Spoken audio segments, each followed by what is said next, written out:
Alfred the Great to you, he was buried, let's say, reburied at Hyde Abbey. That would be 1110, that his bones was brought to the Abbey. He was such a king. He'd done everything. He even taught himself to read. He and his monks translate all sorts of great books, and in one of them, English gets itself called English. That was down to King Alfred. We call what old Alfred spoke English, and we call what you and me speaks English, but they're three different kinds of English. Oh my, they are. Different as chalk and cheese and cabbage. Now here's why. Language changing all the time. Gradual like. Gradual. That's slow change, but it all builds up over a long time. Upon me word it does. Now there's another reason English change. Invasion. Yes, invasion. This island ain't often invaded, but when it does, big things happen. The Romans, they invaded. The Germanics, they invaded. The Danes, they invaded. And last of all, the Normans, they invaded too. Well, the Romans, they had no effect because English wasn't here then. Then them Germanics, well, they're then.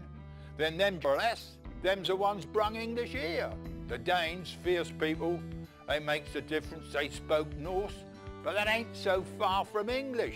When they marries English women, the kiddies took up lots of Norse words and Norse ways. Instead of saying, oi be, like their mammies, the kids began to say, I am, like their daddies.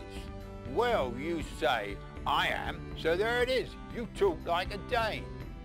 But it's the last lot, them Normans. They mashed everything up when they come, including our language.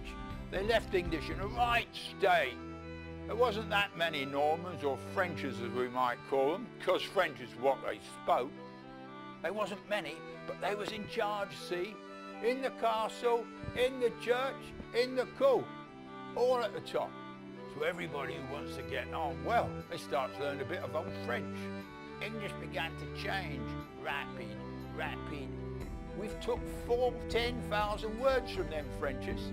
We took so many words from them Frenches that we got into a habit of taking words from everywhere.